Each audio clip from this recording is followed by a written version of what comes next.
நீ அப்படிதாண்டி நினைக்கிற. அவ நல்ல முறையில படிச்சு வாழ்க்கையில முன்னேறணுங்கிற அக்கறையோட அவளை வேற ஸ்கூல்ல சேர்த்து விடணும்னு நினைக்கிறோம்.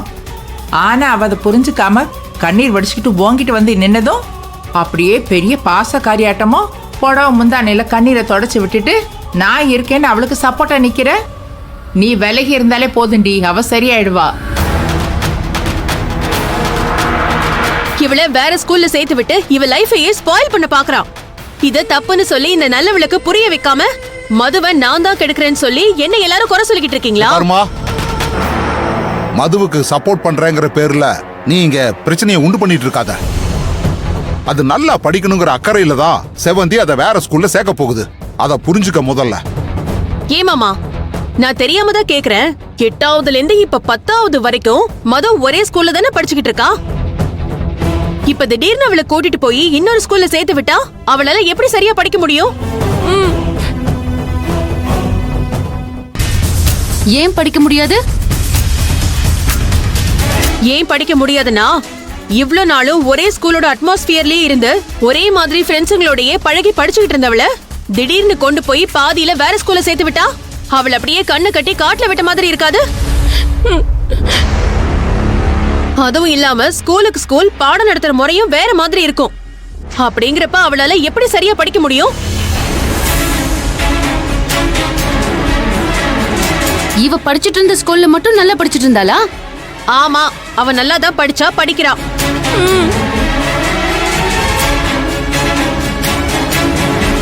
ஒரு காலத்துல நல்லதான் படிச்சா. ஆனா இப்ப படிக்கிறாளா? கிட்டத்தட்ட வேற வேற விஷயங்கள்ல கவனம் போய் படிப்புல இவளுக்கு கவனமே இல்லாம போயிடுச்சே. என் பொண்ண திரும்பவும் நல்லா படிக்கிற பொண்ணா கொண்டு வரதுக்காக தான் இப்ப வேற ஸ்கூல்ல கொண்டு போய் சேர்க்கிற முடிவுக்கு நான் வந்திருக்கேன். இதுல தேவையில்லாம நீ உள்ள நுழைஞ்சு மதுவுக்கு சப்போர்ட் பண்றங்கிற பேர்ல குட்டைய குழப்பி சந்தோஷப்பட்டுக்கலாம் நினைக்காத. வாய மூடிக்கிட்டு உன் வேலை என்னமோ அதை மட்டும் பாரு. என் புள்ளைக்கு எது சரியோ ஒரு அம்மாவா அதைத்தான் நான் பண்ண போறேன்.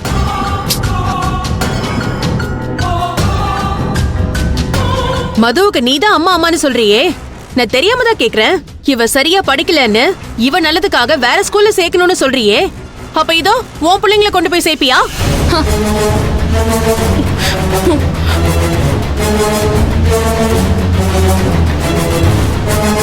சேர்க்க மாட்டேன்.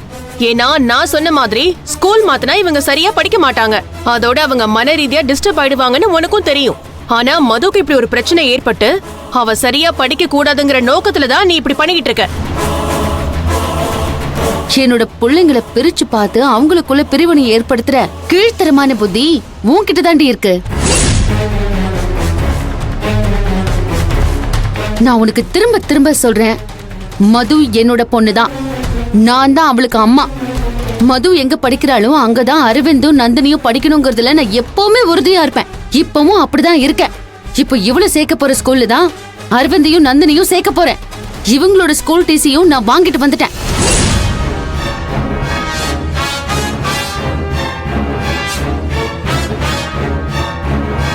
அரவிந்தையும் நந்தினியையும் இவ ஸ்கூல் மாத்த மாட்டான்னு நினைச்சோம். ஆனா இவ அவங்களோட டிசியையும் வாங்கிட்டு வந்துட்டேன்னு சொல்றா.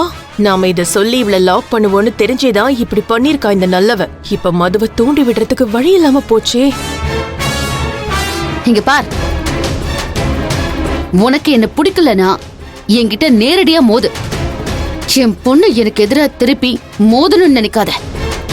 இவ சின்ன பொண்ணு, இது படிக்க வேண்டிய வயசு. இவளை படிக்க விட உன்னை கெஞ்சு கேட்டுக்கிறேன்.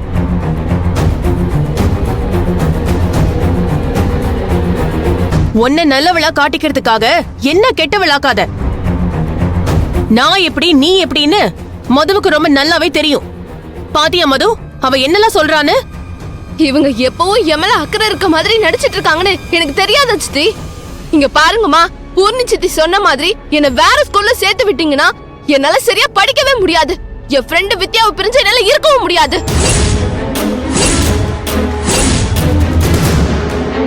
இங்க பாரு மது, நீ வித்யா கூட சேர்ந்ததுக்கு அப்புறம் தான் உனக்கு படிப்பு மேல இருக்கிற ஆர்வமே குறைஞ்சு போச்சு.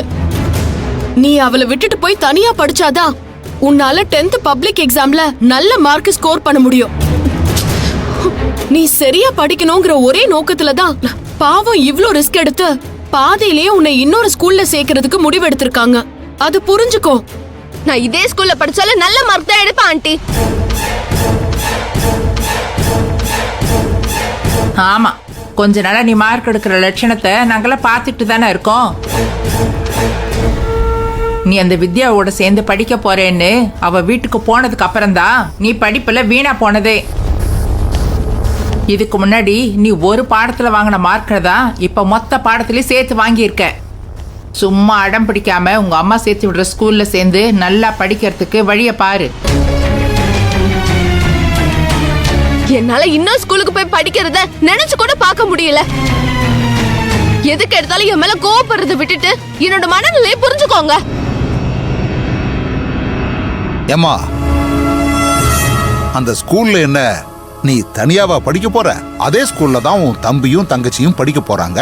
இப்ப இந்த ஸ்கூலுக்கு எப்படி போயிட்டு வந்தீங்களோ அதே மாதிரி தான் எல்லாரும் சேர்ந்து அந்த ஸ்கூலுக்கும் போக போறீங்க. அவ்வளவுதானே? நீங்க நல்லா படிக்கணுங்கிற அக்கறையில தானே செவந்தி அந்த ஸ்கூல்ல உங்களை எல்லாம் சேர்க்க பாக்குது. சரின்னு சந்தோஷமா ஸ்கூல்ல சேர்ந்து படிக்கணும். அதை விட்டுட்டு போக மாட்டேன்னு சொன்னா எப்படிமா இது? நீங்க யாரு என்ன சொன்னாலும் சரி, நான் இன்னொரு ஸ்கூலுக்கு போகவே மாட்டேன் தாத்தா.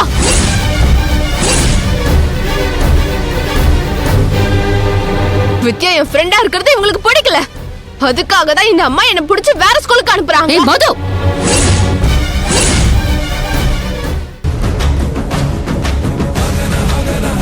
நீ என்னதான் அடம் பிடிச்சு ஆர்ப்பாட்டம் பண்ணாலும் அது என்கிட்ட எடுப்படாது. இப்ப நீ படிச்சிட்டு இருந்த ஸ்கூல்லயே திரும்ப சேர்ந்து படிப்பேன்னு கனவுல கூட நினைச்சு பார்க்காத. இப்ப நான் கொண்டு போய் சேர்க்க போற ஸ்கூல்ல நீ படிச்சா படி, இல்லையா நீ படிக்கவே வேண்டாம், வீட்லயே இரு.